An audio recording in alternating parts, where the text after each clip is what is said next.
కృష్ణా గుంటూరు జిల్లాల ఎమ్మెల్సీ అభ్యర్థిగా ఆలపాటి రాజేంద్ర ప్రసాద్ భారీ మెజార్టీతో విజయం సాధించేలా కూటమి నేతలు కార్యకర్తలు కృషి చేయాలని మంత్రి వాసంశెట్టి సుభాష్ పిలుపునిచ్చారు. కృష్ణా జిల్లా అవనిగడ్డలో ఎమ్మెల్సీ ఎన్నికల ప్రచారంలో ఆర్టీసీ చైర్మన్ కొనికల నారాయణతో కలిసి మంత్రి పాల్గొన్నారు. ప్రతి ఇంటికి వెళ్లి ఓట్లను అభ్యర్థించారు.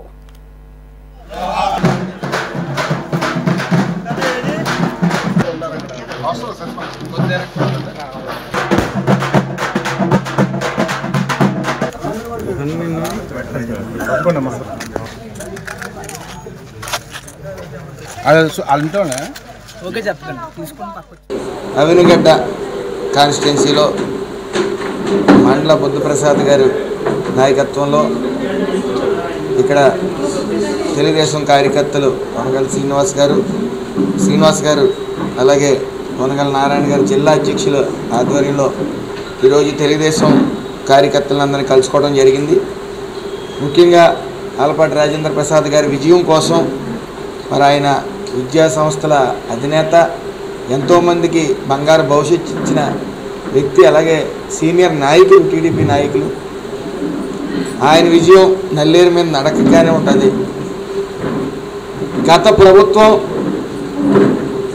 నిరుద్యోగుల పట్ల ఏం చేయకూడదో నిరుద్యోగాన్ని పెంచి పోషించింది, అలాగే గంజాయికు మళ్ళేలా చేసింది.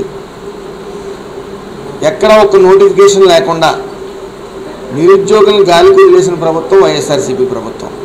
మరి ఈ ఎనిమిది నెలల ఈ ఎన్డీఏ కూటమి పాలనలో నారా చంద్రబాబు నాయుడు గారు కానీ, పవన్ కళ్యాణ్ గారు కానీ, లోకేష్ గారు కానీ